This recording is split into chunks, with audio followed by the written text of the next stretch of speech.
ડીજીપીની સૂચના બાદ દ્વારકા પોલીસ પણ એક્શન મોડમાં આવી છે અને અસામાજિક તત્વો સામે કડક કાર્યવાહીનો પ્લાન તૈયાર કરવામાં આવ્યો છે, જેમાં ગુંડા તત્વો હિસ્ટ્રી શીટરનું લિસ્ટ ટૂંક સમયમાં તૈયાર થશે।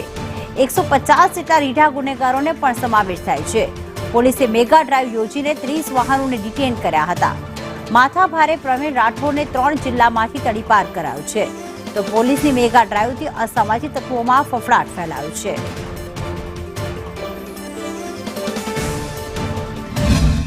અને ગુંડા તત્વો ઉપર કંટ્રોલ કરવા માટે એક દરેક જિલ્લા અને દરેક કમિશનરે ટાસ્ક આપ્યું છે કે 100 કલાકોમાં જેટલા બી એવા ન્યુસન્સ લોકો છે એની યાદી તૈયાર કરવાની છે અને એના વિરુદ્ધ અલગ અલગ પ્રકારના પોલીસ દ્વારા અને બીજા એજન્સી દ્વારા એક્શન લેવાનું છે। એના ભાગરૂપે અમારા જિલ્લામાં પણ જે છે અત્યાર સુધીમાં જેટલા પણ થાનાઓ છે એના સાથે મિટિંગ કરીને એ યાદી તૈયાર કરવા માટે સૂચના આપી દીધી છે અને કાલ સુધી એ પણ ફાઇનલ થઈ જશે।